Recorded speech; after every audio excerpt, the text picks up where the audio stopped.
to incorporate certain aspects of the interpretive social science approach in formulating a view of personal meaning with respect to aging, discuss the interpretive social science perspective, and present the case that this new approach qualifies as a science propose a personal meaning system that is closely tied to societal and personal values.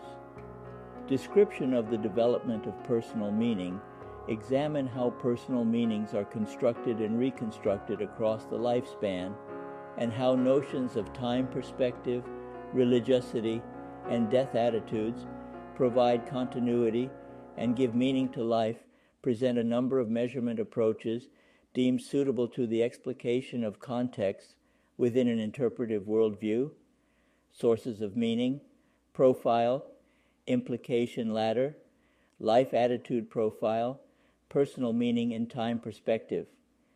Consider the implications of our view of aging for research, allied disciplines, and public policy. Aging as an individual process toward a theory of personal meaning. Gary T. Reker, Paul T. P. Wong. Footnote: this research was supported by a Leave Fellowship, 45-185 Wuofortro, from the Social Sciences and Humanities Research Council of Canada to the first author, and in part by a strategic research grant, Population Aging, from the SSHRC to both authors. The exponential increase in research activity on aging in the past 2 decades has prompted this review of the state of theory and search for direction toward future theory building. The ontogenic or maturational perspective has come under critical scrutiny as attempts to extend it to the entire lifespan, e.g., Neugarten, 1969, did not lend itself to high-level predictability. The usefulness of the mechanistic and organismic metamodels of lifespan development was also questioned, precipitating a crisis with respect to the aims of traditional scientific research to explain, predict, and control human behavior. Gergen, 1980. The emerging crisis has been intensified by an increasing emphasis on the capacity of the human organism to influence the environment in significant ways, as opposed to merely reacting to it. Such a view makes precise prediction and control problematic. This has led Gergen, 1980, to suggest that the major function of theory ought to be not as that of enhancing prediction and control, but as a means of rendering intelligible and communicable one's experiences of the world. p. 32. In a similar vein, Neugarten, 1984, calls attention to a different philosophy of science and interpretive social science as a way of diversifying our means of comprehension and our methods and techniques of study. According to Neugarten, 1984, the goal of interpretive social science is to explicate contexts and thereby to achieve new insights and new understandings. p. 292. Kenyon, 1985, this volume, and Moody, this volume, exhort social scientists to move beyond a restricted traditional view of aging toward a more expansive, comprehensive personal existence perspective. An example of this new interpretive perspective is the resurgence of research on the whole person through biographical studies, historical narrative, and the lifespan construct approach. Biren and Hedlund, 1987, Freeman, 1984, McAdams, 1985, Starr, 1982, 1983, Whitbourne, 1985. There's also a revival of Murray's 1938 personology in current works of personality theorists, e.g. Atwood and Tompkins, 1976, Carlson, 1982, Runyon, 1982, developmental psychologists, e.g. Levinson, 1978, and sociologists, e.g. Berthaud, 1981. The appearance in 1978 of the first volume of Biography, a new journal which focuses on biography as a form of art and science, adds an interdisciplinary flavor to the current trends of interpretive research. The general populace, too, seems to have become increasingly receptive to reading biographies and autobiographies. Freeman, 1985, noted that all across the continental United States, there exists an enormous reading appetite for people's lives, historical and contemporary. For example, in 1971, 944 biographies and autobiographies were published. By 1983, the number of original works had risen to over 2,000. How is one to account for what appears to be a widespread interest by social scientists and the general public in the study of whole persons and how they live their lives? Biographies may tell a completed story, a life with a beginning, a middle, and an end. By learning more about how other people have lived their lives, one gains some understanding of how to live one's own life. Cole, 1984, a cultural historian, has pointed out that the spectacular gains in longevity through scientific and technological progress have been accompanied by widespread spiritual malaise and confusion over the meaning and purpose of human life, particularly in old age, p. 329. Perhaps biographies and autobiographies provide useful insights on the meanings that attribute to human existence. The purpose of this chapter is to incorporate certain aspects of the interpretive social science approach in formulating a view of personal meaning with respect to aging. We will first discuss the interpretive social science perspective and present the case that this new approach qualifies as science. In the second section, we will elaborate on the nature of personal meaning as conceptualized by Frankl, 1963, and Maddie, 1970. We will propose a personal meaning system that is closely tied to societal and personal values. This will be followed by a description of the development of personal meaning. In the third section, we will examine how personal meanings are constructed and reconstructed across the lifespan, and how notions of time, perspective, religiosity, and death attitudes provide continuity and give meaning to life. In the fourth section, we will present a number of measurement approaches deemed suitable to the explication of context within an interpretive worldview. In the final section, we will consider the implications of our view of aging for research, allied disciplines, and public policy. The interpretive science perspective. In the last 20 years, a number of investigators from psychology and sociology have contributed to the development of what may be termed interpretive science, Rabinow and Sullivan, 1979. Regardless of whether it is called symbolic interactionism, Bloomer, 1969, phenomenology, Keene, 1975, Kelly, 1955, or humanistic science, Chain, 1972, proponents of this new approach share at least two common premises.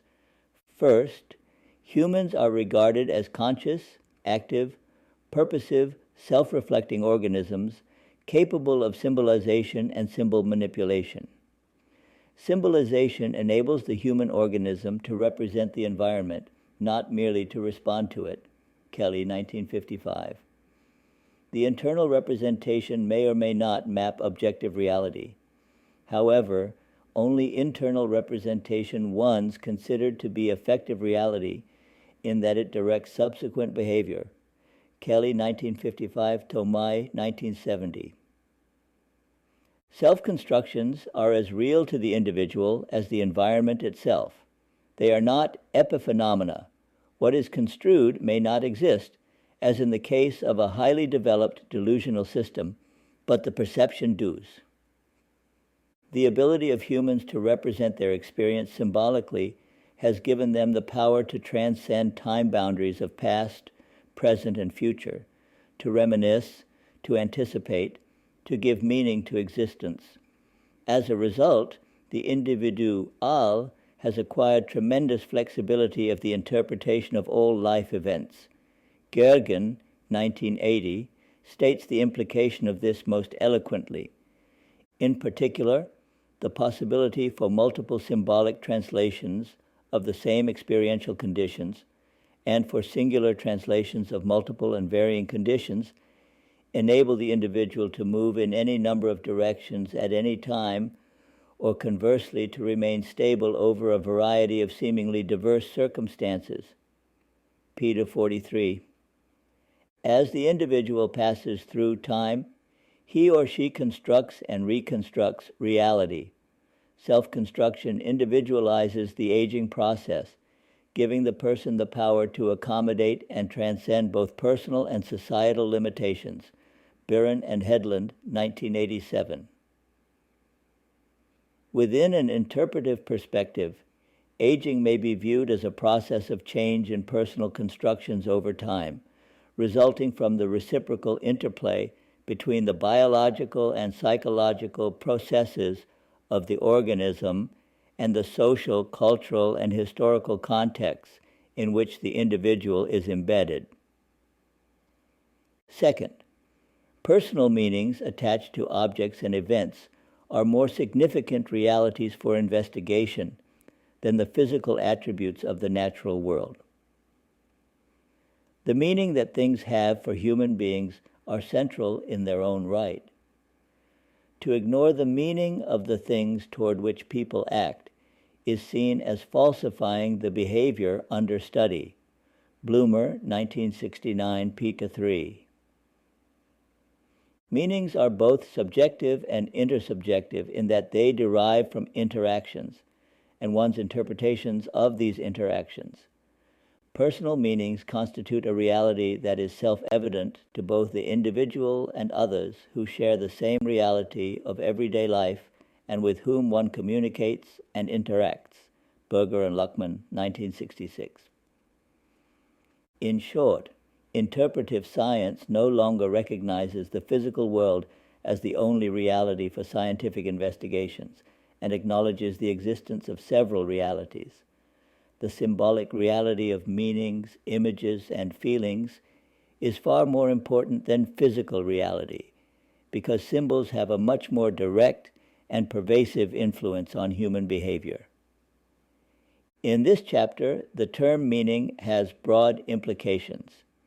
It includes the value that individuals place upon the events and flow of life. Meaning also embraces the connotations and denotations of what is conveyed when individuals speak of their lives and the significance they attach to their existence. Guardians of orthodox views of science may question the legitimacy of both the premises and the methods of interpretive science. However, a case may be made that the new science has many of the same ingredients of traditional approaches. Traditional versus interpretive science. It is generally acknowledged that traditional science deals with empirical knowledge. Scientific inquiry presupposes the existence of phenomena that are observable and describable. Inferences made about such phenomena are tested against the real world by scientific methods, which typically involve observation, prediction, and control. In the traditional scientific enterprise, observation consists of describing singular events in physical terms. Events are accepted as facts only when they meet the criteria of intersubjective testability and intersubjective agreeability. That is, events must be open to public inquiry and must be observable and describable by more than one person. Second, there must be a high degree of agreement among different people to ensure that what is being described or measured is objective and reliable. Prediction is based on the discovery of scientific laws and formulation of scientific theories. Laws are summary statements of regularities in terms of general characteristics of a class of events and relationships between classes of events. Theories consist of a set of constructs that are operationally defined and propositions that are testable by empirical means. Theories enable us to understand the nature or underlying processes of empirical laws. deductions can be made from these theories to make predictions about new situations. Control implies the isolation and manipulation of variables to produce certain predicted results. In experimentation, control typically requires eliminating aspects of nature unrelated to the variables under investigation, and the use of control groups to eliminate confound and rival hypotheses. Thus, reality, in the traditional scientific perspective, is limited to what can be observed and described in physical terms, found regularly or consistently, and verified through observation and experimentation. From the perspective of interpretive science, we maintain that facts of empirical science exist not only in the physical world of nature, but also in the phenomenological symbolic world of consciousness. For example, the presence or absence of meaning can be regarded as an empirical fact because it meets the criteria of intersubjective agreement and testability. When one describes the emptiness of a life without meaning, such a description is readily understood by others who share a common language and culture. Lack of meaning is communicated through symbols and metaphors, yet it can have as high a degree of intersubjective agreement as descriptions of physical entities.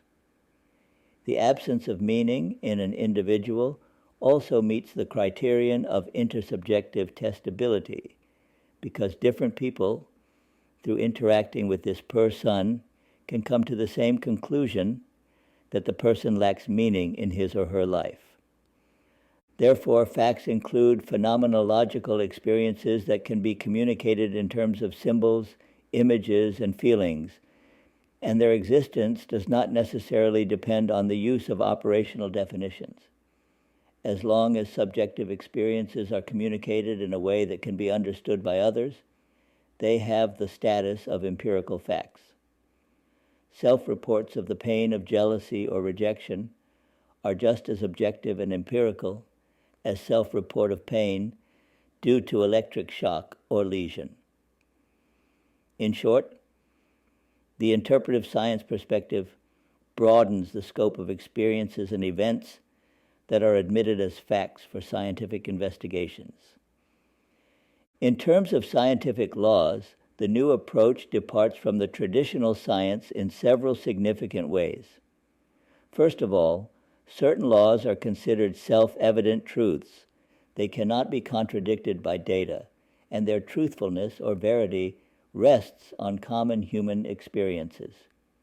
For example, certain human rights, such as the right to pursue freedom and happiness, are accepted as self-evident truths in Western democratic societies because they accord with our own experiences and the fundamental conception of human beings as autonomously functioning individuals.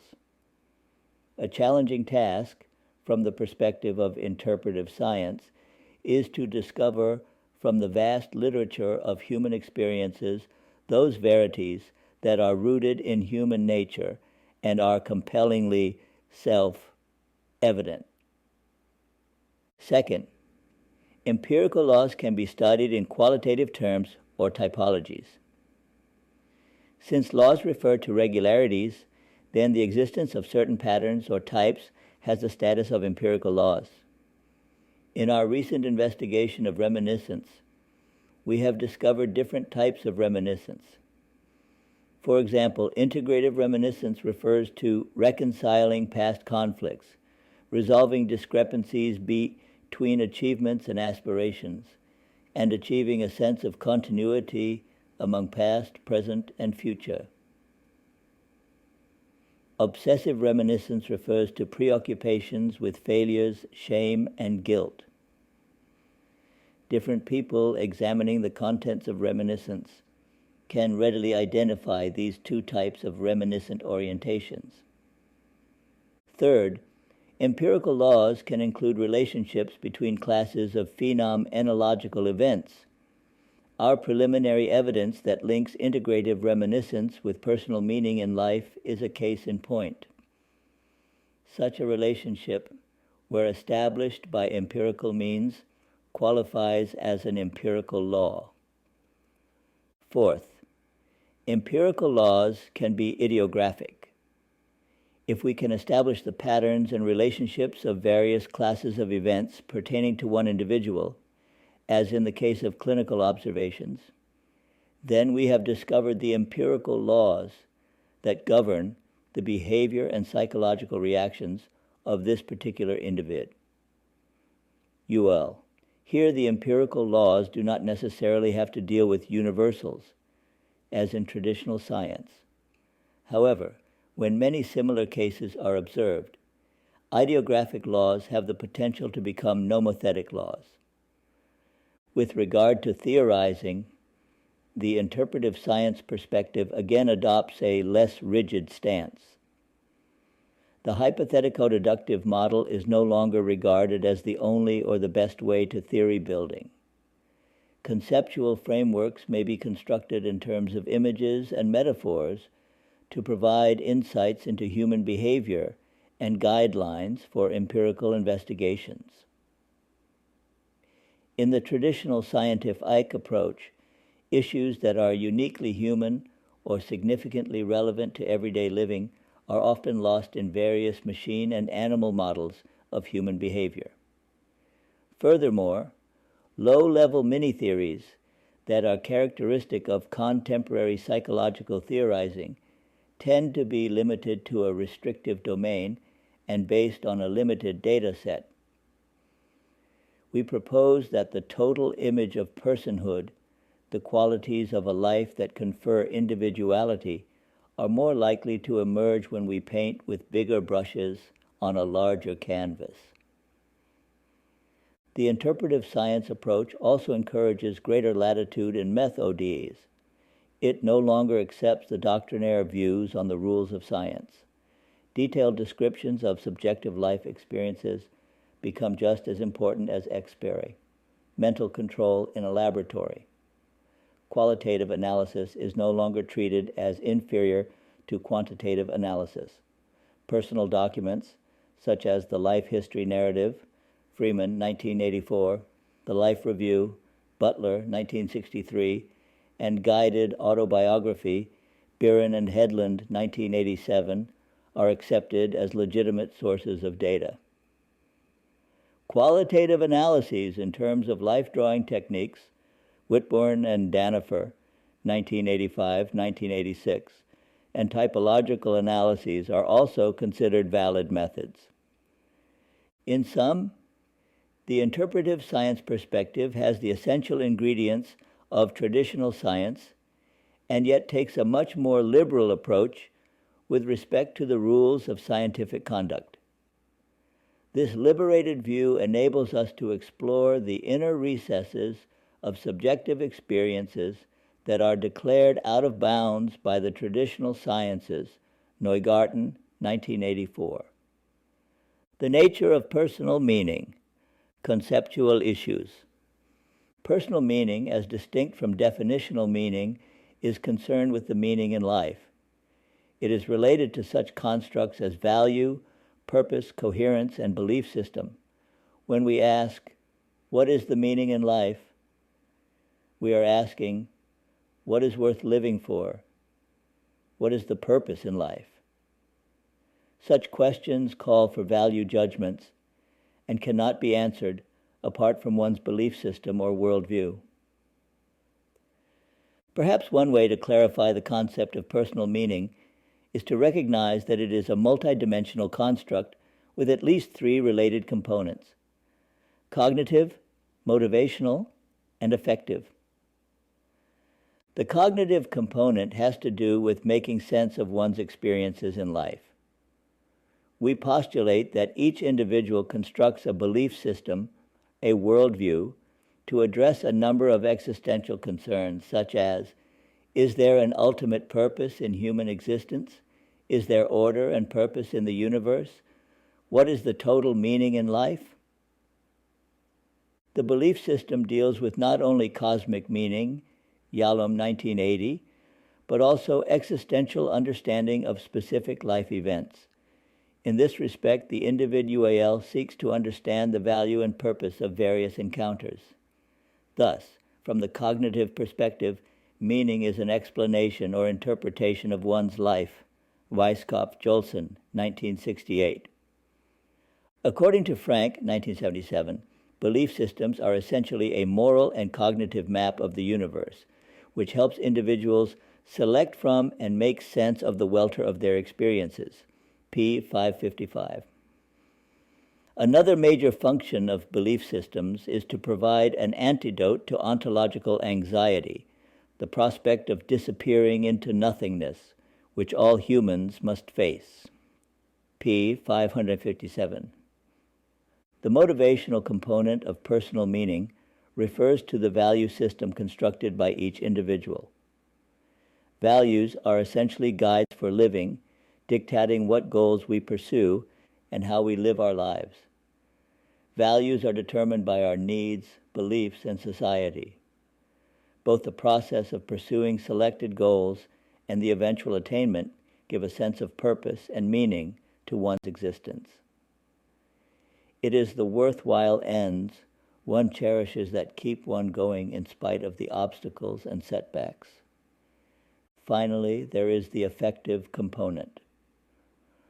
Although the pursuit of individual happiness may not result in meaningfulness, the realization of personal meaning one's always accompanied by feelings of satisfaction and fulfillment.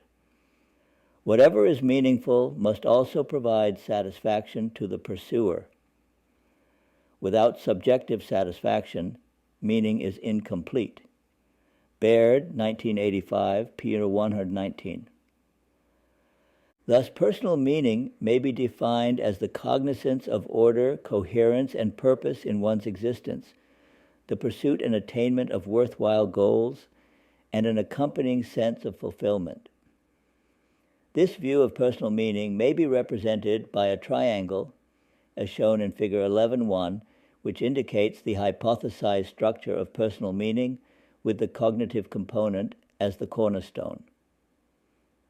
A proper understanding of personal meaning requires both a bottom-up, elemental view and a top-down, holistic view of life.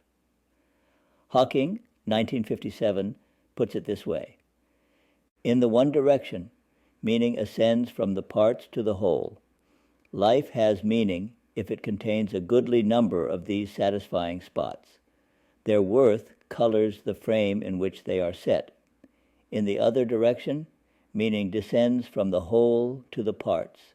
Human life has meaning if and only if there is total meaning in the world in which it can participate. p. 112.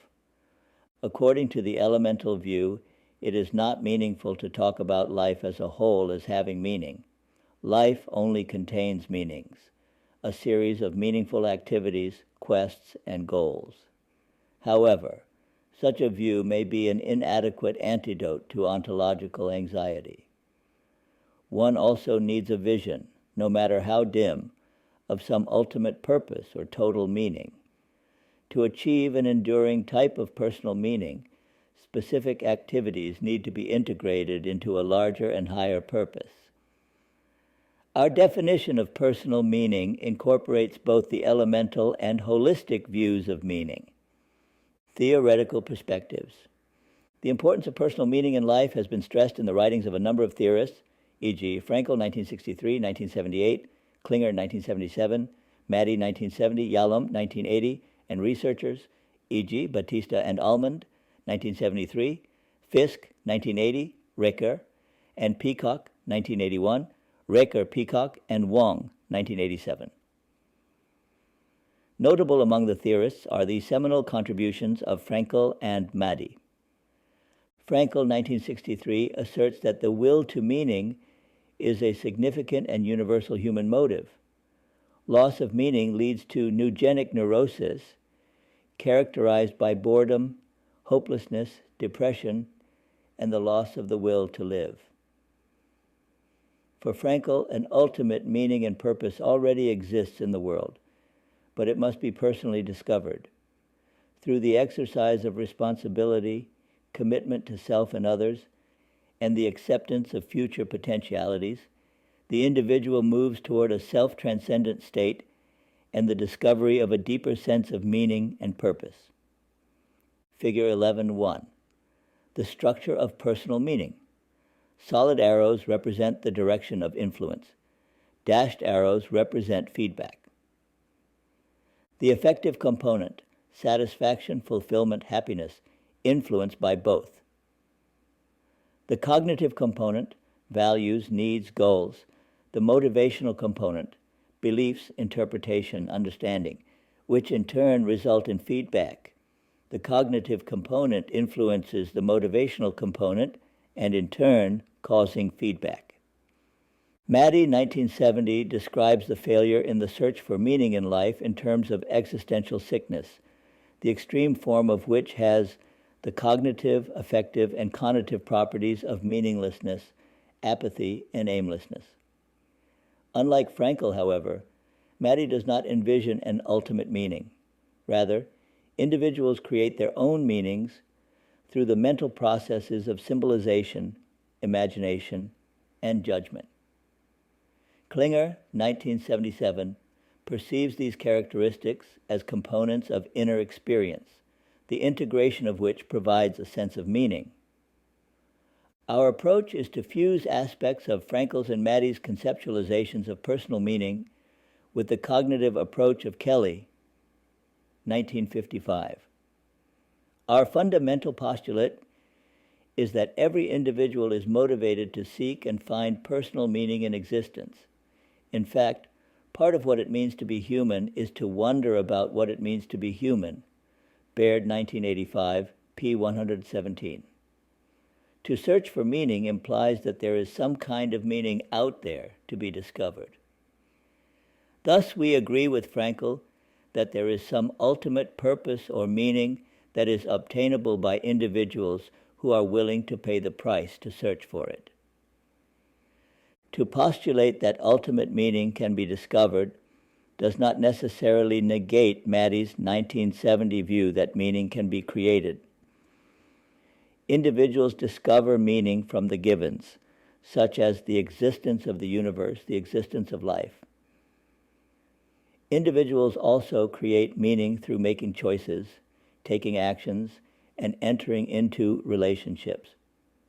For example, Baird, 1985, has pointed out that part of what it means then to be fully human is to create meaning by establishing depth relationships, by committing ourselves to projects that give order and purpose to our days, and by placing our lives in the context of meaning-creating stories. p. 123. Thus, meaning is created in commitments, achievements, and relationships. From the Kellian perspective, personal constructs provide the internal structure of personal meanings. More specifically, one's belief system and value system dictate what goals are to be pursued and what relationships are to be established. For example, if one does not believe in immortality and eternal values, then all of one's strivings will be restricted to the temporal sphere. Beliefs, together with one's need states, determine one's value system, which in turn provides a guide for one's pursuits and commitments. According to our analysis, personal meaning functions as a cognitive mediating variable, see Reker, 1985, that provides an interpretation of life experiences and integrates the contradictions, conflicts, and absurdities of human existence. At the same time, personal meaning functions as an intervening motivational variable that guides, directs, and invigorates behavior. The scientist is motivated by the postulate that there is order in the universe that can be discovered through systematic observation and experimentation.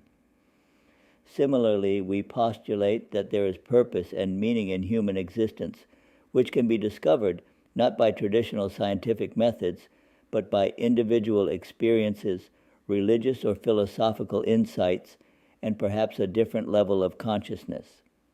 Sources of personal meaning. Our definition suggests that both beliefs and value systems give rise to meaning. In this section, we want to develop a taxonomy of personal meaning through a detailed analysis of values and beliefs. Academic psychology has been dominated by mechanism and ethical naturalism. However, recently, there is increasing realization of the importance of values in research and psychotherapy. Bergin, 1980, Braginsky and Braginsky, 1974, Feinstein, 1979, Frank, 1977.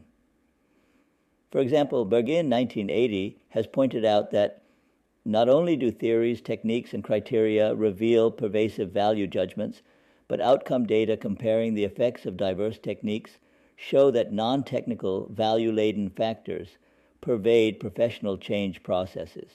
P. 97. The same may be said about other domains of human activities. Values have been defined as constructs that transcend specific situations and that are personally and socially preferable. Reker, 1973. Values incorporate modes of conduct, instrumental values, and goals in life, terminal values, and impel one to action. As stated earlier, values function as important guiding principles in life. Values may also be conceptualized as incentives. Klinger, 1977. Values are related to personal needs. For example, bread has no value to someone who is not hungry, and water becomes more valuable than gold to someone dying of thirst. The various levels of needs postulated by Maslow, 1968, give rise to a parallel set of values. Thus, physiological needs are related to survival values, and self-esteem needs are linked to achievement-oriented values. Beliefs also contribute to the development of values. The value of self-reliance and hard work, i.e. the Protestant work ethic, has been linked to Protestant beliefs. Weber, 1905. By the same token, spiritual values are based on religious beliefs. One values worship and prayer only when one believes that there is a God worthy of praise. Conversely, the lack of religious beliefs also has an impact on values. If one does not believe in the existence of God and an eternal scheme of things, one's values will be confined to the earthly realm. Since values determine one's objectives and aspirations, the study of values will be very informative regarding sources of personal meaning. Conversely, values are reflected in the answers individuals provide when questioned about sources of personal meaning. Bengtson, 1975, investigated the global value orientations of humanism, materialism, and collectivism, individualism across grandparent, parent, youth lineages and within families. He found generational differences in collectivism, individualism, but not in humanism, materialism. Grandchildren endorsed values of individualism, skill, an exciting life, personal freedom, sense of accomplishment. Grandparents endorsed greater collectivism, religious participation, loyalty, patriotism, friendship.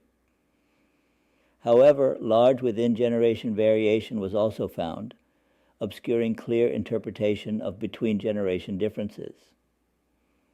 When value orientations were examined within families, some evidence of family transmission emerged on the collectivism-individualism dimension, but the effect was minimal.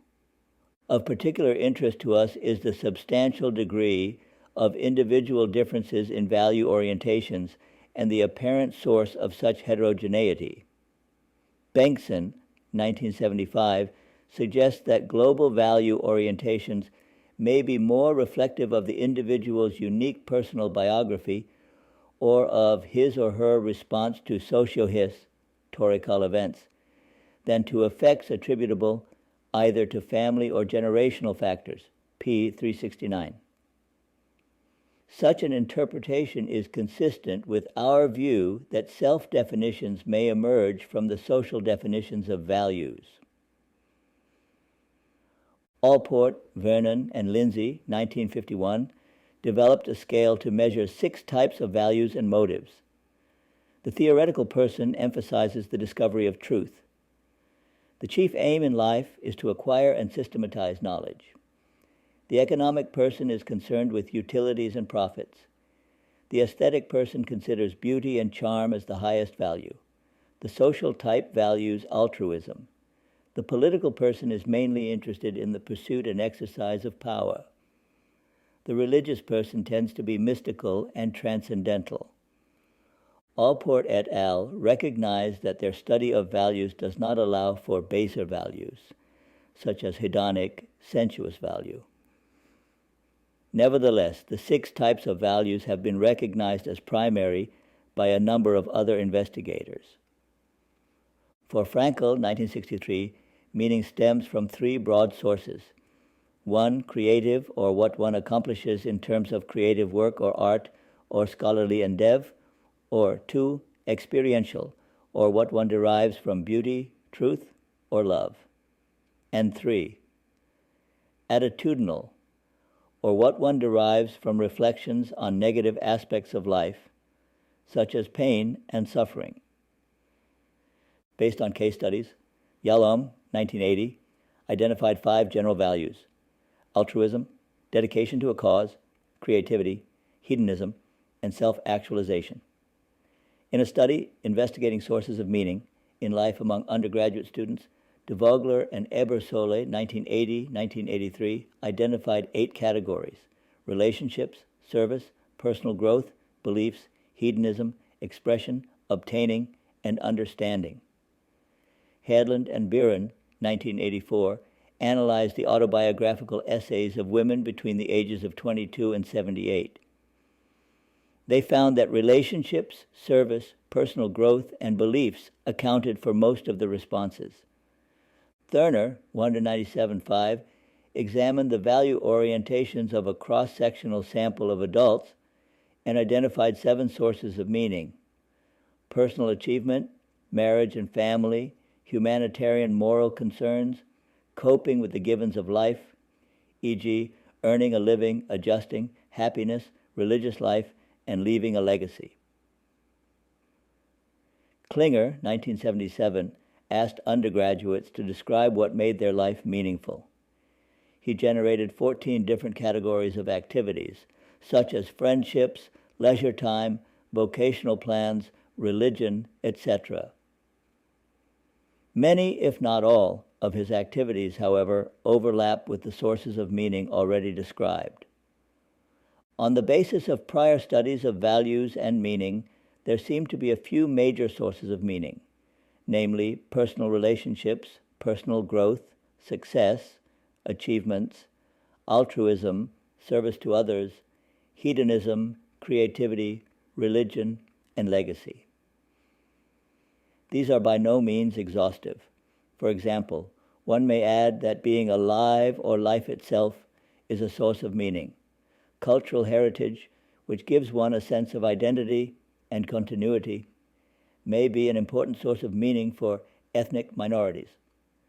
Thus, several sources can contribute to an overall sense of personal meaning. Degree of personal meaning in life is defined as the total amount of meaning derived from all available sources. On the dual premise that an individual derives meaning from several valued sources and that a greater variety of values contribute to a greater sense of meaning, we offer the breadth postulate. An individual's degree of personal meaning will increase in direct proportion to his or her diversification of sources of meaning. Having stated the above postulate, we hasten to add that some of the values may be conflicting. For example, hedonistic values may conflict with the achievement of important life goals that require dedication and hard work. The breadth postulate holds only when the individual has managed to reconcile conflicting values. Levels of personal meaning. Frankl, 1963, is of the conviction that the full meaning of life can be achieved only by transcending self-interest. the individual must value something beyond himself or herself. Explicit in Reker's 1973 system is the hierarchical nature of values in which certain values hold greater significance than others. Both of these positions suggest the need for postulating levels of personal meaning. At the lowest level, we see self-preoccupation with hedonistic pleasure and comfort. At the second level, the person devotes time and energy to the realization of his or her potential, personal growth, creativity, and self-actual. Ization are examples. At the third level, the individual moves beyond the realm of self-interests into areas that involve service to others and dedication to a larger societal or political cause. At the fourth level, the individual entertains values that transcend individuals and encompass cosmic meaning and ultimate purpose. Based on the theoretical views of Frankl and Dr, we formulate the following depth postulate. An individual's degree of personal meaning will increase in direct proportion to his or her commitment to higher levels of meaning. Personal meaning system complexity. One of the hallmarks of positive mental health is the ability of the individual to cope with a variety of stressful situations, to reconcile contradictions, to incorporate personal limitations into his or her identity, and to adapt to changing conditions. Based on the cognitive complexity literature, e.g., Bieri, 1961, Reker, 1974, we assert that a highly differentiated and integrated personal meaning system is necessary to promote optimal adaptation. A complex meaning system is a flexible one. It facilitates divergent thinking and thereby alternative constructions of reality. Our breadth and depth postulates, in combination, provide the basis for the development of a complex meaning system. Since the complexity of the personal meaning system is influenced, in part, by the range and quality of experiences encountered, we propose the following meaning system postulate. The personal meaning system of an individual who has available a variety of sources of meaning and who strives for higher levels of personal meaning will be highly differentiated and integrated. The structure of the personal meaning system can be revealed through the gemplication ladder, Bannister and Mayer, 1968. The degree of complexity of the system can also be determined through operational measures of differentiation and integration, Reker, 1974. These procedures will be taken up in more detail in the measurement section. Having described the basis of the structure, we now turn our attention to the personal meaning context. Personal meaning contexts. Phenomenologists often talk about horizons as the background against which experience can be described. Keene, 1975. In describing the development of personal meaning, we refer to horizons as meaning-producing contexts. We propose two kinds of meaning-producing contexts, social definitions and self-definitions. Social definitions. It is important to point out that how the social context is perceived by the individual is more important than the actual context itself. Interpretation of reality begins at the individual level and becomes social reality when shared with others. Widely shared social reality, i.e., across generations, forms the basis of accepted social definitions. Overgeneralized social definitions lead to social stereotypes, Hickey, 1980. In short, collective perceptions are the emergent properties of individual processes. The individual is born into an a priori set of societal values and expectations. These are passed on through socialization from the beginning of life and provide the context for a social definition of personal meaning. They tell the individual what is and what ought to be. Human development transpires within the constraints of social expectations, cultural traditions, and historical episodes. Society provides prohibitions and sanctions to establish norms for acceptable behavior. Societal institutions, e.g., family, schools, enforce these expectations through socialization practices in order to make collective existence possible. The expectation boundaries, however, are fairly broad, allowing for considerable latitude in individual behavior. As a member of a pre-established social order, the individual becomes a bearer of collective experiences, culture bearer, while simultaneously retaining a unique birth, death, and life course, and a personal history not shared by anyone. The implication of this is that the individual remains free, within the limits of cultural prescriptions, to choose his or her destiny. Individuals who choose to abide by societal expectations and who incorporate the concomitant labels find meaning in shared values. They stick close to the norm and act according to what is expected of their age. They become the foreclosed, adoption of parental standards, identity status young adults, Cote and Reker, 1979, or conformists who perceive very little choice and who find meaning through serving the dictates of society, Maddie, 1970. Social definitions in varying degrees shape the aspirations and values of individual members of a given community. Values vary from culture to culture, primarily because of social definitions. Thus, it is not possible to have a complete understanding of personal meaning apart from cultural contexts. Self-definitions.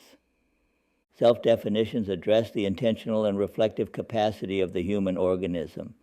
It is the ability of the individual to self-reflect, to introspect, to self-examine that gives existence to this meaning-producing context. The Socratic imperative, know thyself, provides the essential backdrop. McAdams, 1985. Some individuals who extract meaning from self-definitions find meaning in private or idiosyncratic values. Such individuals often transcend the boundaries of societal expectations by ignoring or refusing to accept them. They can emancipate themselves from their past and discover themselves anew. McAdams, 1985. They are the achievement status young adults, Cote and Reker, 1979, or individualists who perceive a great deal of choice and personal control over their lives, Maddie, 1970. In our conceptualization, meaning-producing contexts form a continuum anchored by social definitions and self-definitions. The individual can choose any position on the continuum, stabilize at one position, or move back and forth toward either extreme. The position taken up at any given time is the one that maintains individual equilibrium. From this, we generate our choice postulate. An individual chooses for himself or herself a position on the meaning-producing continuum for the construction of his or her personal meaning system, on the premise that having both more choices and control over one's life is tantamount to increasing the range and quality of experiences. We offer our individuality hypothesis. The personal meaning system of an individualist will be more differentiated and integrated compared to that of a conformist. Personal meaning across the lifespan. We take the position that the incorporation of values precedes the formation of a meaning system in lifespan development. We offer two arguments in support of this view. First, the individual is born into a pre-established value system. Second, the meaning system requires the manipulation of symbols and the ability of self-reflection. Although Frankl, Maddie, and Kelly do not discuss the early development of meaning and the meaning system, it is our view that an effective personal meaning system cannot be established until the individual has acquired the basics of language. Chronologically, this means by about the 3rd year of life. A 3 or 4-year-old may not be able to articulate his or her meaning system when conventional research methods are used. However, this should not lead to the conclusion that it does not exist. It simply means that we need to tailor our methods to suit the individual's level of cognitive development. The fundamental postulate holds that all individuals, even at a very young age, are motivated to seek and to find personal meaning in human existence. Since values, shared and private, are the sources of personal meanings, once values have been incorporated by the young person, they give birth to meaning. Similarly, beliefs acquired and constructed by the individual also give rise to personal meaning. As one's belief system evolves and values change across the lifespan, one's personal meaning undergoes transformation as well.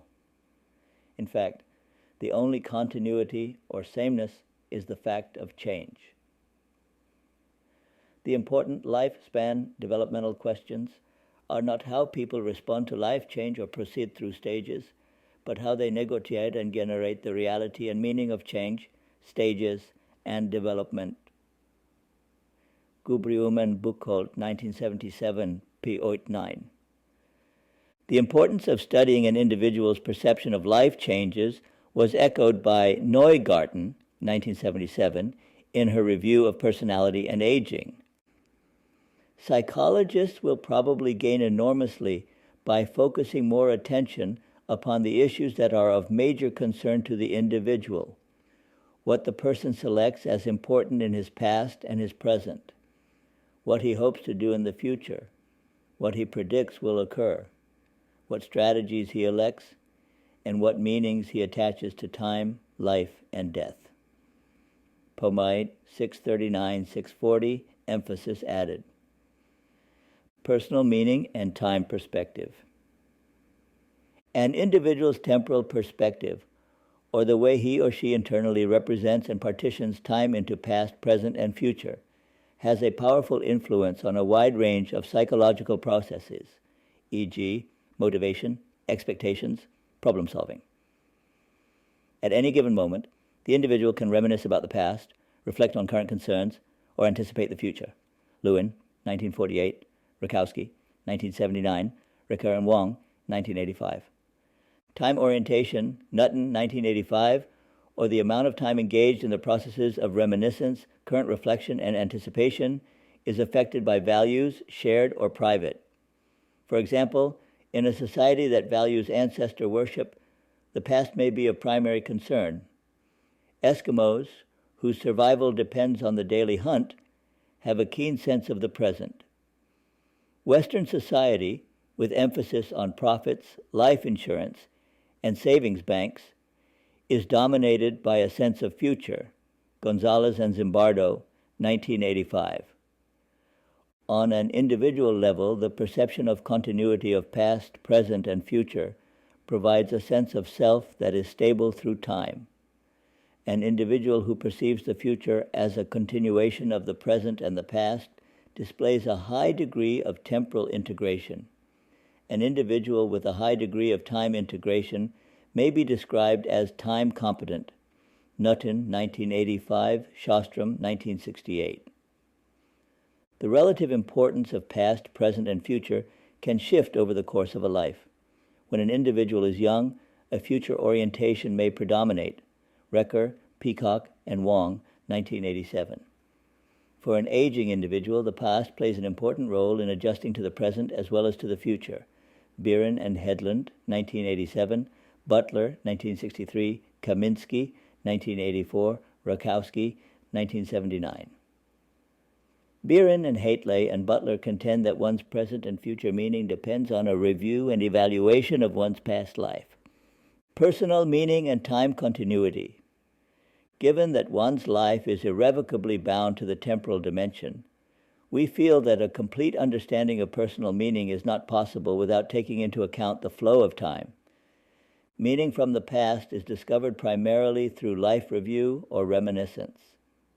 Significant others in the past, e.g., parents, teachers, past achievements, major events or branching points, cultural heritage, and family roots are all fertile grounds for finding personal meaning. Present meaning is primarily based on commitments, activities, and pursuits. The zest and vitality of goal-directed activities, the sweat of hard work and the joy of success, the excitement and satisfaction of engaging in intimate relationships, and the many personal experiences that give color, texture, and richness to the tapestry of life are the raw materials for present meaning. We create meaning through choices and actions as we move through life, but we also discover meaning from many happenings that come our way each day. As we are occupied with the day-to-day business of living, we also derive energy and inspiration from what lies ahead. The basis for future meaning is optimism, the anticipation of desired events, achievements, and attainment of important life goals.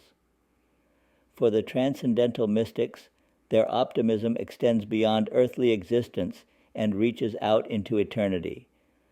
Thus, reminiscence, commitment, and optimism provide a constant flow of meaning that sustains and enlivens an otherwise mundane and often painful existence. The amount of contribution from these three sources will vary according to the stage of one's life cycle. A matter of life and death. Personal meaning is a matter of how a life has been lived, is lived, and will be lived. Because each individual can transcend time boundaries, he or she can construct for himself or herself a meaningful personal timetable for living. Hickey, 1980, p. 84. An individual timetable may or may not coincide with that of other individuals or with the societal timetable of education, marriage, parenthood, work, and retirement. Whether it does or does not depends to a large extent on where the individual locates himself or herself on the meaning-producing continuum. Our choice postulate advocates that an individual can shift positions over the course of a life. Through socialization, societal values and expectations may impact significantly on the early development of the personal meaning system. What factors might prompt a move along the meaning-producing continuum? We assert that changes in personal and societal values provide the catalyst for shifting positions. If an individual's physical, psychological, and social resources become depleted with advancing age, long-cherished personal values may become dysfunctional, and some reorientation must take place. Thurnher, 1975. In addition, the older person may be less likely to be influenced by societal values and expectations and become more inner-directed. Markson, 1973. When societal values are threatened by the erosion of traditional values and rapid social changes, or when culturally supported ideals of old age are non-existent, Cole, 1984, Gutmann, 1981, the decultured individual looks toward self-generated meaning. Thurnher, 1975, cites evidence for different value shifts for men and women across 4 life stages in terms of content and timing. In broad terms, the value curve begins with educational, occupational, and material concerns, turns toward marriage and family responsibilities, and ends with contentment and withdrawal from goal strivings. Major value changes have implications for the structure of the personal meaning system. The system may undergo reconstruction in order to accommodate the change. The meaning system becomes temporarily suspended as stipulated by our reconstruction postulate. The personal meaning system of an individual who faces major value changes will become temporarily disintegrated. A number of lifespan psychologists have theorized about the development of changing values and meanings over the life course. Most notable is Erikson, 1963, who linked societal values with developmental tasks to be accomplished. Meanings for the adolescent, young, and middle-aged adult are centered on establishing a stable identity, forming intimate relationships, and being productive and creative. The task of late life is to develop a sense of integrity, an appreciation of why and how one has lived. Buhler, 1959, identified 4 developmental phases that emphasize changes in goal setting, personal values, expansion, consolidation, evaluation, and integration. Meaning is derived at each phase through satisfying one or more of 4 basic tendencies, need satisfying, adaptive, creative, inner order. In the early phases, successes and failures in life are evaluated and new directions for the course of one's life are contemplated. During the later years, integration becomes the primary goal. Jung, 1971, theorized about a changing set of values over the lifespan. The first half of life is spent in preparation for living. Primary emphasis is on materialistic or instrumental values. The second half is spent in preparation for old age and death, with more emphasis on spiritual or transcendent values. Meaning, in the later years, is derived through an examination of the inner part of life, through contemplation, reflection, and self-evaluation. A large-scale series of studies, known as the Kansas City Studies of Adult Life, provide some evidence for this claim, Neugarten, 1977. The common thread of these positions is that as the individual ages, the developmental task is directed toward integrating and transcending the experiences of a lifetime. Integration becomes a meaning-producing process. Such a theoretical view has also been advanced by others, particularly by Butler, 1963, who focused on the process of life review, and Buren, 1964, who focused on the processes of reconciliation and integration through guided autobiography. Buren and Hedlund, 1987. Buhler and Masaryks, 1968, analysis of biographies and the cross-sectional investigations of personality, Neugarten and Associates, 1964, and Life Transitions, Thurnher, 1975, offer empirical support for the important role of integration in the quest for meaning by the elderly. These observations suggest the following developmental hypothesis. The personal meaning system of an individual will become increasingly more integrated as a function of age, death, meaning, and religion. As one enters into the final stage of life and the prospect of personal death looms larger, many existential questions press for an answer. Do I have a reason for living when J am confined to a nursing home or a hospital bed? Has my life been worthwhile? Is there ultimate meaning when I disappear from the face of the earth? According to Erikson, 1963, the elderly person faces the developmental crisis of integrity versus despair, attempts to assert that life has meaning and purpose, and prepares himself or herself for the inevitable end. This crisis triggers the life review process, Butler, 1963, in which the individual reevaluates the past and attempts to integrate the entire life into a meaningful whole. However, life review does not always achieve integrity. When past conflicts remain unresolved and discrepancies in life remain unreconciled, feelings of guilt and despair may set in.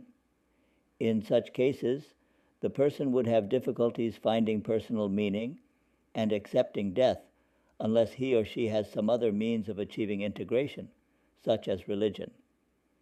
Since many of the existential issues in the last development crisis are related to religious concerns, i.e., ultimate meaning, personal destiny, and so on. Religion provides both direction and support for the elderly to put life and death into perspective. Achenbaum, 1985. For example, religious beliefs that incorporate immortality, the existence of heaven, and ultimate meaning are effective antidotes to death anxiety.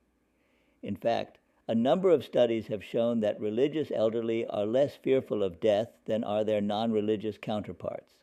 Faunce and Fulton, 1958, Jeffers, Nichols, and Eisdorfer, 1961, Jeffers and Verwert, 1969.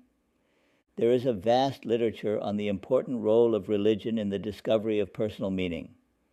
Space will not permit a thorough review of this literature. We would quote from a few authorities to illustrate the scope of religious influence on personal meaning. Jung, 1938, no matter what the world thinks about religious experiences, the one who has it possesses the great treasure that provides him with some of life's meaning and beauty. P. 113. William James, 1902. When we see all things in God and refer all things to Him, we read in common matters superior expressions of meaning. Page 475. Allport, 1960. Religious strivings often originate in the desires of the body, in the pursuit of meanings beyond the range of our intellectual capacity, and in the longing that value be conserved. PPTO 107, 108. Frankl, 1963-1969, also emphasizes a person's spiritual, noetic nature and the importance of spiritual commitment as a basis for discovering personal meaning. The weight of evidence seems to support the above views in that religion tends to be positively correlated with life satisfaction. Blazer and Palmore, 1976, Hendricks and Hendricks, 1977, and with meaning in life. Palotian, 1981, for example, found religious converts to score significantly higher on the Purpose in Life, PIL test, Crumbaugh and Mahalik, 1969, compared to non-converts. Crandall and Rasmussen, 1975, found the religious value of salvation to be associated with higher meaning in life. Soderstrom and Wright, 1977, report data associating an intrinsic religious orientation to high PIL scores. We have shown that the shadow of death prompts the quest for meaning in life through life review and religious beliefs. There is yet another way death contributes to meaning. According to Frankl, 1971, the prospect of death motivates individuals to respond to opportunities and to assume personal responsibilities. In other words, one can reduce existential despair by transforming a given reality into a possibility, into a potentiality for accomplishing something. An apparent obstacle or a limitation in life may become a source for new personal meaning and self-realization. Thus, for Frankl, death is not the end, but rather the beginning of the birth of meaning in human living. Kovacs, 1982, page 202. While religious beliefs in an afterlife promote an approach-oriented acceptance in which the individual regards death as a passage to a more blessed existence, Gesser, Wong, and Reker, 1987-1988.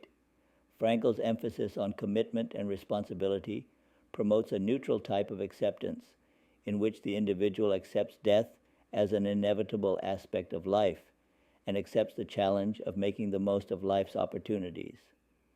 These two types of death acceptance need not be mutually exclusive. In fact, they can be complementary to each other. Our analysis has revealed that there are at least 3 channels whereby an individual can find meaning in the face of death: review of the past, commitment to the present, and belief in immortality and ultimate meaning. These 3 channels may work in concert to transform death into a meaningful reality. This conceptual analysis once again illustrates the importance of time perspective in the development of personal meaning. Measurement approaches. A viable, useful theoretical system requires appropriate procedures by which the concepts can be transported into the empirical arena. We will identify existing procedures and offer additional tailor-made measures for testing some of our postulates and hypotheses. Emphasis on individual processes allows us to study the characteristics of a single person in a specific situation or to aggregate over homogeneous subgroups in broader environmental contexts. The strength of this approach lies in the use of quantitative and qualitative measurements and multiple research methods, e.g., open-ended questionnaires, structured interviews, personal documents, life journals, self-report scales, in-depth observations. The merit of this approach has been demonstrated in a series of studies by Riff, 1986. Working within a phenomenological and interpretive framework, Riff employed structured self-report inventories to explore people's personal experiences of change in values and personality as they age. This approach provides a deeper and broader understanding of the aging process. Currently, personal documents such as the Life History Narrative, Freeman, 1984, Life Review, Butler, 1963, Biographies, Buhler, 1959, Guided Autobiography, Buren and Hedlund, 1987, and the Life Drawing Technique, Whitbourne, 1985, Whitbourne and Danifer, 1985-1986, are enjoying a revival as acceptable sources of information in understanding human behavior and development. The guided autobiographical approach in particular appears to be a very promising technique for investigating the development of personal meaning in life. Buren and Hedlund, 1987. An autobiographical statement is a retrospective personal account of how an individual perceives the course of his or her life. Important information is obtained on how the individual interprets and attaches meaning to the experiences of a lifetime. An individual who constructs his or her own story is able to look back over the flow of past events, to relate them to the present, and to project them into the future. As such, guided autobiography can be used as a powerful tool in restoring lost meaning and in facilitating the reconstruction of the personal meaning system. Whitbourne's 1985 life drawing technique is a measure based on the premise that it is the individual's cognitive and emotional construction of the lifespan that will ultimately determine how the individual will develop through the experiences of a lifetime, p. 615. The life drawing, an open-ended technique, asks the respondent to draw his or her life on a blank sheet of paper that contains only a horizontal line labeled age and/or year. Through the drawing, an individual's temporal orientation and integration of past, present, and future can be profiled.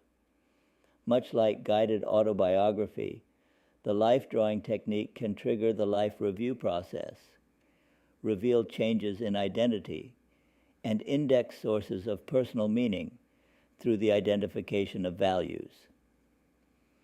Ebersole and de Vogler-Ebersole, 1985, used the personal document approach in their assessment of types and depth of meaning in life. Scripts obtained through biographical sources or provided by respondents are content analyzed for sources of meaning. Unfortunately, these researchers do not provide a conceptual definition of meaning in life, nor is their approach guided by theory. Self-report scales of meaning and purpose in life have also been constructed. The most frequently cited is the Purpose in Life, PIL, test, a scale designed to measure the degree to which an individual experiences a sense of meaning and purpose in life, Crumbaugh and Mahalik, 1969. However, item heterogeneity and susceptibility to socially desirable responding have been cited as weaknesses inherent in the scale, Batista and Almond, 1973, Ebersole and de Vogler-Ebersole, 1985, Yalom, 1980. Batista and Almond, 1973, developed the Life Regard Index, a 28-item, 5-point scale designed to measure an individual's belief that he is fulfilling a life framework or life goal that provides him with a highly valued understanding of his life, PIA 410. Their scale is based on the concept of positive life regard, which, conceptually, may be related more to the concept of self-esteem than to the construct of meaningful life. The need for additional tailor-made measures for testing our postulates and hypotheses is apparent.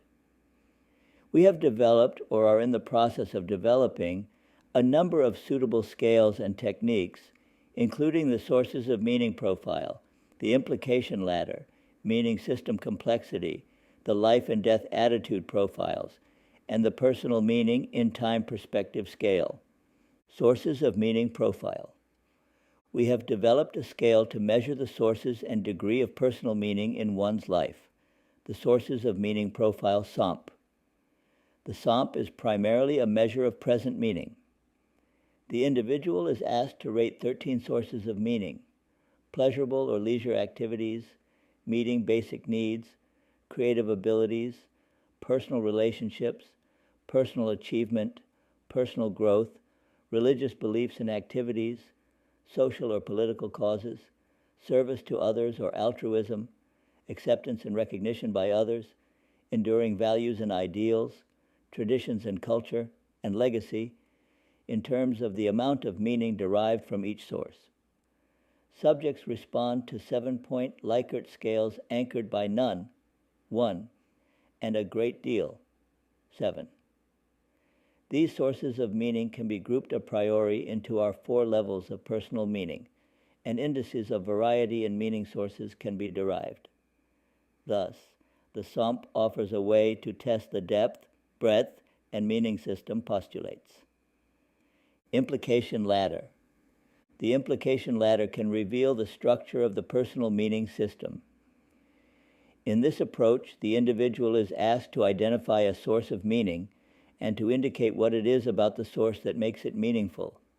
This generally elicits another construct dimension, and the individual is asked once again why that construct is meaningful.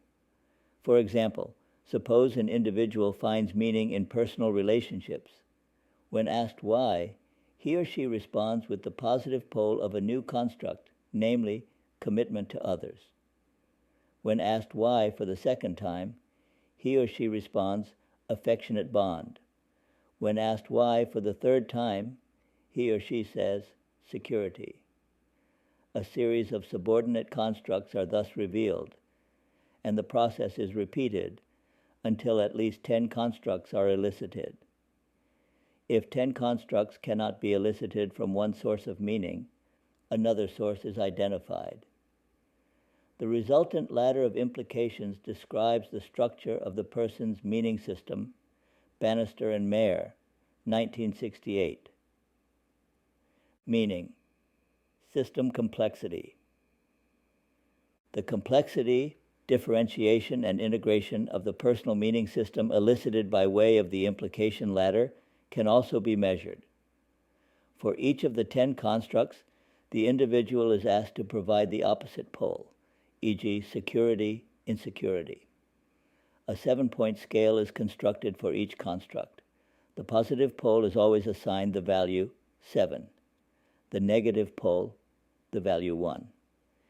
Each of the 13 sources of meaning in the SOMP are rated on the 10 constructs. The ratings can be cast into a 13x10 matrix. Alternatively, personal meaning constructs can be provided. These constructs should reflect the components of personal meaning, e.g., meaningful, meaningless, order, chaos, valuable, worthless, significant, insignificant, fulfilling, empty, desirable, undesirable. Indices of differentiation and integration can be obtained by methods described by Reker, 1974. Life and death attitude scales.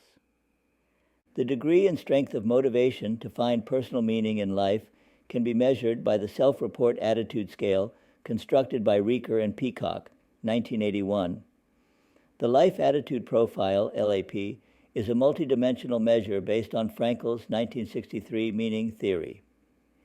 It consists of 7 dimensions: life purpose, existential vacuum, life control, death acceptance, will to meaning, goal seeking, and future meaning. The LAP is a psychometrically sound instrument that has been used in lifespan research, Reker, Peacock, and Wong, 1987.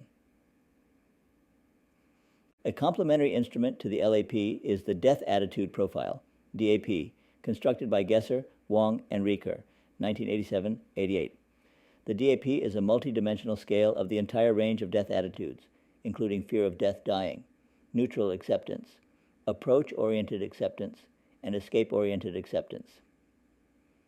The DAP has also been shown to be psychometrically sound. The different dimensions are sensitive to age differences and have different correlates with various personality characteristics, e.g. happiness, hopelessness, suicidal tendencies.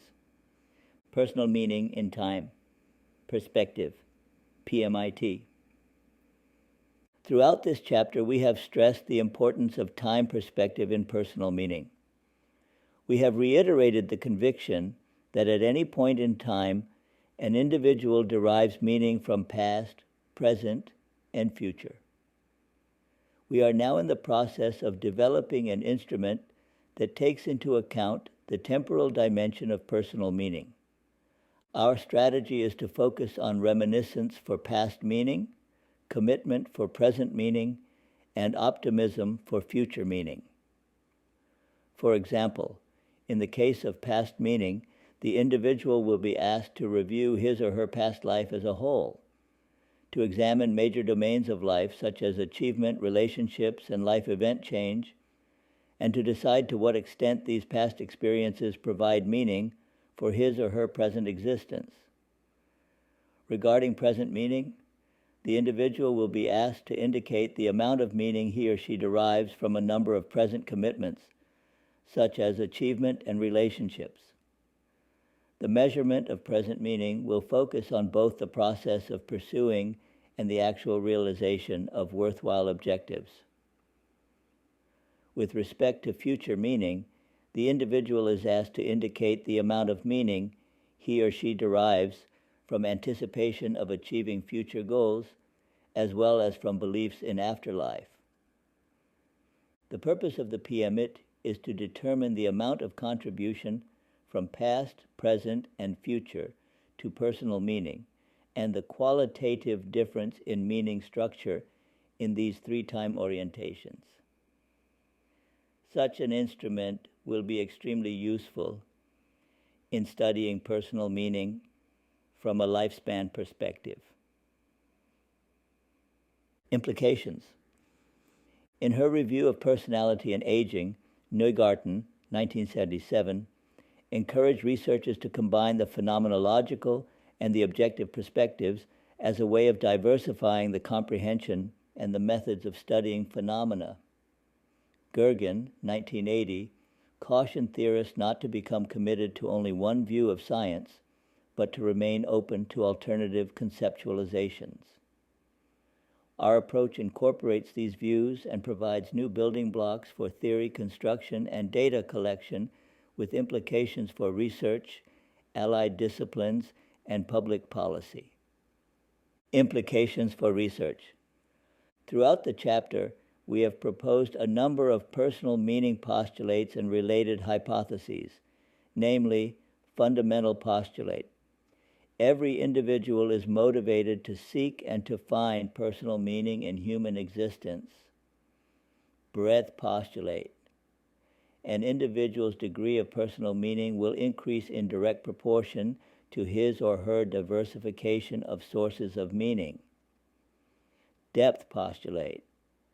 An individual's degree of personal meaning will increase in direct proportion to his or her commitment to higher levels of meaning. Meaning system postulate. The personal meaning system of an individual who has available a variety of sources of meaning and who strives for higher levels of personal meaning will be highly differentiated and integrated. Choice postulate. An individual chooses for himself or herself a position on the meaning-producing continuum for the construction of his or her personal meaning system. Reconstruction postulate. The personal meaning system of an individual who faces major value changes will become temporarily disintegrated. Developmental hypothesis. The personal meaning system of an individual will become increasingly more integrated as a function of age. Individuality hypothesis. The personal meaning system of an individualist will be more differentiated and integrated compared to that of a conformist. In addition, we provide a number of appropriate measuring instruments and suggest different research methods. The retrospective methods of biography, autobiography, and the historical narrative may encourage more longitudinal studies. Personal documents are relatively inexpensive and yet provide important information on an individual's passage through life. Our 6 postulates and 2 hypotheses and the means for systematic measurement should pave the way for future theory construction and research concerning aging as an individual process. Implication for allied disciplines. We began with the hope that our individualistic perspective would encourage real, interdisciplinary collaboration. From a psychological perspective, personal meanings yield insight into an individual's perception of himself or herself as changing or unchanging over the lifespan. From a sociological perspective, personal meanings reveal the individual's valuation of social norms at successive life stages. We strongly believe that the derivation of personal meaning in life is a key process in successful aging that can have positive psychological, social, economic, and medical implications. Individuals are not victims of their own age. They possess personal resources and competencies. They can be active and independent and take advantage of opportunities for continued growth. In short, there is tremendous potential for intrapersonal development. Furthermore, the information obtained by exploring the sources of meaning in individual lives can be shared with others, thus optimizing individuals' welfare and that of society. The direct benefits to society may be at the level of reducing mounting healthcare costs. In the medical field, the emphasis on personal meaning as a resource will help focus attention on prevention as opposed to treatment strategies. Prevention can have the dual effect of promoting a sense of high-level wellness in adequately functioning individuals and in developing the potential of individuals at risk for loss of meaning. Personal meaning and the brain. Studies of personal meaning also have implications for neuroscience. If we accept the dualism premise that every subjective conscious process has its parallel counterpart in objective processes within the brain, then the personal meaning system must have its anatomical substrates within the brain. Since no one has explicitly investigated the relationship between personal meaning and brain structures, we can be only speculative. In the case of definitional meaning of a verbal symbol or signal learning in Pavlovian conditioning, sensory input is essential. Miller, 1981, postulates that this type of cognitive learning involves diffusely connected neural networks in which every neuron has the potentiality of influencing every other neuron. Miller also hypothesizes that omniconnected networks are located in the cerebral neocortex. Personal meaning is further removed from sensory experiences than definitional meaning. Personal meaning involves reflections on symbolic representations of events and definitional meanings. Following Miller's reasoning, we can also hypothesize that the neocortex is involved in the construction of personal meaning. We can also make some tentative statements about hemisphere differences in existential beliefs and meaning. Frank, 1977, proposes that transcendental experiences and beliefs are mediated primarily by the right hemisphere, whereas analytic and verbal reasoning are primarily associated with the left hemisphere. Mandel, 1980, on the other hand, believes that both hemispheres as well as the limbic system are involved in transcendental experiences. Henry, 1986, this volume, talks about the symbol system of myths or archetypes as being derived from neuroendocrine patterns of instinctual response. They form the link between the emotions of our genetic inheritance and the abstract decisions of science and reason. Henry, 1986, PI 51. Since personal meanings are related to values and needs, brain structures involved in various physiological needs also play a part in the construction of personal meaning. The meaning assigned to existence may be related to genetically determined survival need. Clark, 1982. Perhaps one way to clarify the relationship between meaning and brain structures is to investigate changes in personal meaning following lesions in various parts of the brain. It seems to us that meaning changes following brain damage may have more profound effects on personality and behavior than do lesion-produced memory deficits. Implication for public policy. Our society is facing a future in which a larger number of aging individuals are living 20 or 30 years beyond retirement. Unless steps are taken to provide aging with a sense of meaning, the personal resources, e.g., wisdom, competence, experience, of our elderly will be lost to society. In addition, many members may become increasingly at risk for mental and physical health problems. What is needed is a culturally viable ideal of old age that legitimates norms and roles appropriate to the last stage of life. Cole, 1984, Pigeon 329. Our society continues to be hung up on viewing the elderly as unproductive recipients of society's benevolence and mere products of historical forces. Public policy must be directed toward increasing the options available to the elderly in the areas of work, education, personal development, and so on, i.e., sources of meaning. Public policy needs to marshal individual meanings into a collective, and in so doing, give birth to renewed social meanings. The nurturing of renewed social meanings by the social system will help provide a new opium for the aging population. Summary and conclusion. The aim of this chapter was to generate a theory not about aging, but about what growing old means to those who are experiencing it. We began by documenting the emerging trend toward an individualistic perspective espoused by a new breed of social scientists and ordinary people. In the first section, we introduced the interpretive paradigm as a promising approach, understanding the conscious experiences of an individual. We stressed the importance of viewing the individual as an active, self-constructing, self-reflecting agent, embedded in social, cultural, and historical contexts. In the second section, we defined personal meaning and elaborated on its nature, drawing specifically on the seminal theoretical contributions of Frankl, 1963, Maddy, 1970, and Kelly, 1955. The search for personal meaning was offered as our fundamental postulate. We proposed a personal meaning system closely tied to shared and personal values.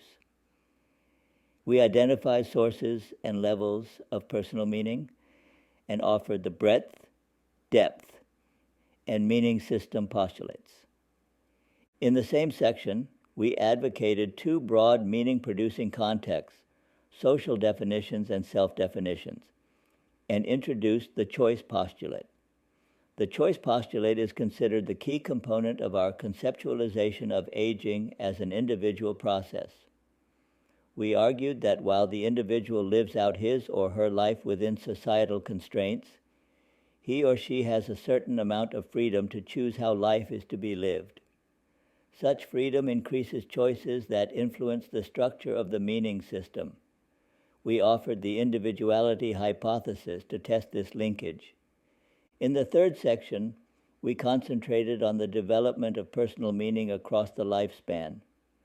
We argued that personal meaning is built on the foundation of experiences, values, and beliefs. We also focused on the meaning of psychological time, the life timetable, religiosity, and death, the transcendence of which provides continuity and gives meaning to existence. We noted that changing values create shifts on the social self-continuum and influence the structure of the personal meaning system in ways stipulated by the reconstruction postulate. In the fourth section, we briefly outlined a number of measures and methods most appropriate to our theoretical position and emphasized the importance of taking into account time perspectives. These were offered to give researchers a vehicle for testing our postulates and hypotheses. Finally, we drew attention to a number of implications of our theoretical view for allied disciplines concerned with human development, research, and public policy. The primary goal of this chapter was to provide a conceptual analysis of personal meaning from the interpretive perspective and to highlight the importance of meaning in providing fulfillment within the constraints of aging and dying.